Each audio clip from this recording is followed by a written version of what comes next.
Former President Goodluck Jonathan said the outcome of last weekend governorship election in Edo State had shown that technology would not solve Nigeria's electoral challenges. Jonathan said the human mindset was key to the resolution of electoral problems, but he regretted that many Nigerians had a dirty attitude to politics.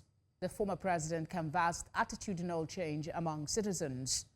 Jonathan made the remarks in Abuja at a program organized by the Institute for Peace and Conflict Resolution and partners in commemoration of the International Day of Peace. He pointed out that the struggle for power remained the major cause of conflict in Africa.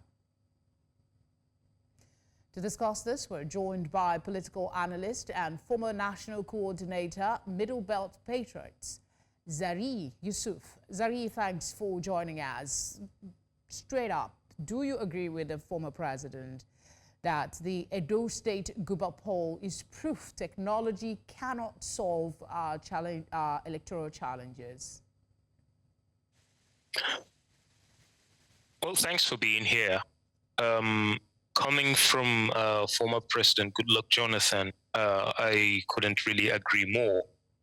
And from his place, he did mention something about attitude.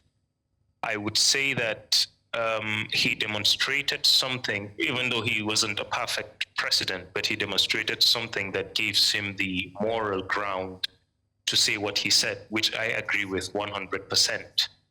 I was not part of, and I'm still not part of those who would celebrate simply because there is technology, there is the use of beavers and all of that.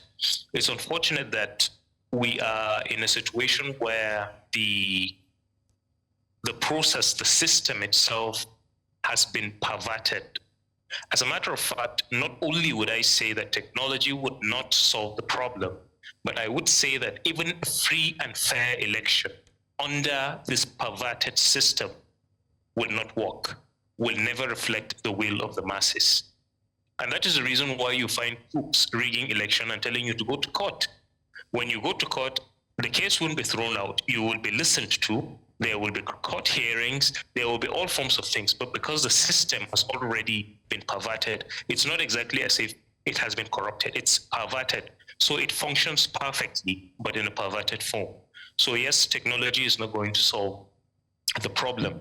Unfortunately, I would say he is, Goodluck Jonathan I'd say is the last president that attitude, character mattered to. From the very moment that the state was captured by the APC, frankly speaking, anything that has to do with free and fair, anything that has to do with shame, anything that has to do with honor, basically was thrown out of the window. So yes, he is right to say that. So where does that leave us? If technology will not help, if free and fair elections will not help, what will help? Is it a change of attitude as he canvassed? A change of attitude as he canvassed, which is something that will never, ever happen with the people in power.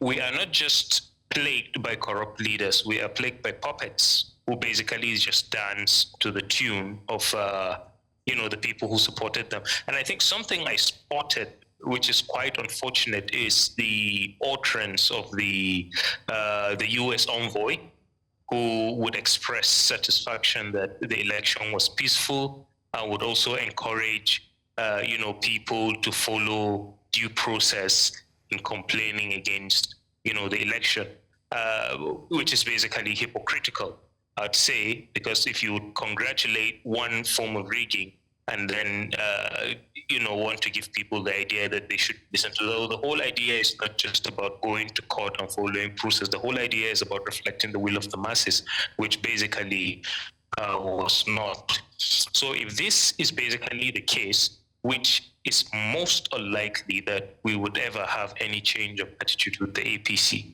I'd say the power rests in the hands of Nigerians, basically, so that when the people stand and make a decision, basically the institutions themselves that should have guaranteed the will of the masses prevailing have already been, corrupted.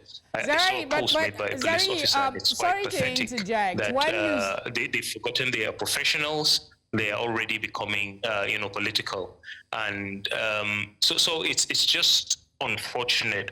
I think the power rests with the masses, not with political parties, not with anybody. That at a point in time, Nigerians will stand in one voice, whether it's an election that has come or whatsoever. But Zariyi, let me interject. I don't want you to lose your train of thought, but I need to follow up on you saying that it is the people that needs to stand up. How?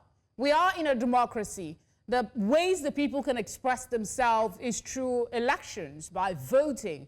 That is being usurped now, and the options seems to be limited. People are becoming tired of coming. What actions do you expect from the people that will lead to a change? If the crop of leaders we have now, you're saying possibility of change is not coming, where does that leave us then as a nation?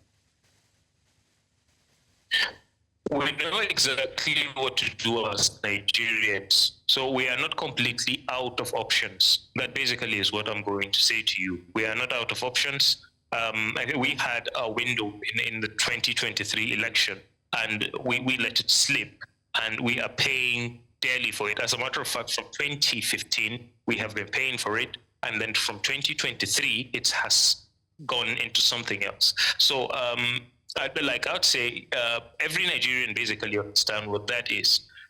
We don't want to step backward. We don't want to go back to the days when the country becomes undemocratic. But we would love to come to days when the masses will actually speak with one voice, where simply because it is in our power to send people to either the Senate, to the House of Representatives, or to determine who occupies the presidency, then we do have the power to say no, when basically the country has been captained into something that we know certainly would be, a form of destruction. So yes, it may be that when it comes to election, which is the democratic process of electing a leader, we can say no to being rigged out. We can say no to people we didn't send. We can say no to people who believe they've usurped power, because I think state capture is not exactly democratic. Basically manipulating the whole structure in the country to favor what you want to do or to suppress people is not exactly democratic. And the people will not be out of place to reject that. So yes, I would say again, Nigerians know what to do, basically. So we are not out of options. Let me just put it that way. Okay, I'll take your word for it for today. Thank you very much for speaking with us. We appreciate your time. Thank you so much.